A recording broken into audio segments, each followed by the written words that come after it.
America के राष्ट्रपति Donald Trump ने शुक्रवार को रूसी राष्ट्रपति व्लादिमीर पुतिन के साथ यूक्रेन युद्ध समाप्त करने के मुद्दे पर सफल वार्ता की। उन्होंने घिरे हुए यूक्रेनी सैनिकों की सुरक्षा का आग्रह किया।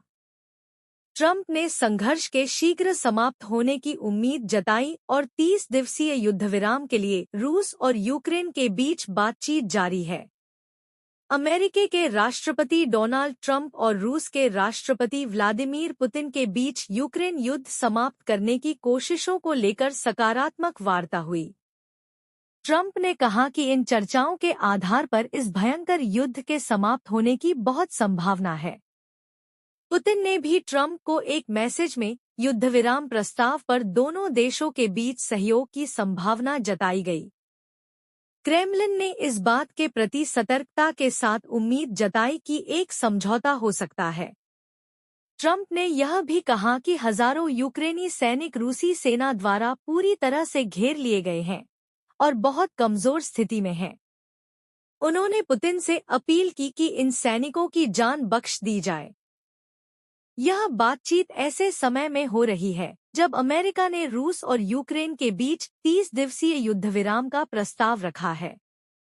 यूक्रेनी राष्ट्रपति वोलोदिमीर जेलेंस्की इस प्रस्ताव को स्वीकार कर चुके हैं, जबकि पुतिन ने सैद्धांतिक रूप से इसे मान लिया है। क्रेमलिन ने गुरुवार को सौदे को लेकर अपनी सहमति दी, लेकिन पुतिन ने जोर दिया कि युद्धविराम की शर्तें अभी तय नहीं हुई हैं।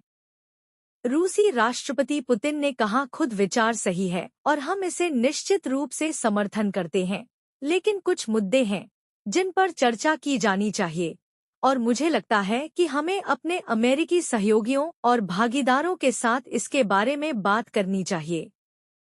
इस बीच यूक्रेनी राष्ट्रपति जेलेंस्की ने कहा कि उनका देश 30 दिनों के युद्धविराम के लिए तैयार है, जिसे एक दीर्घकालिक शांति योजना तैयार करने के लिए इस्तेमाल किया जा सकता है।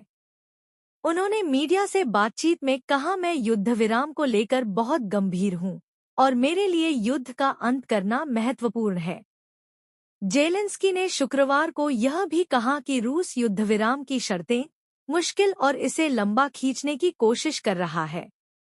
इससे पहले इस सप्ताह अमेरिका ने सऊदी अरब के जेद्दा में यूक्रेनी अधिकारियों के साथ 8 घंटे से अधिक की बातचीत की थी।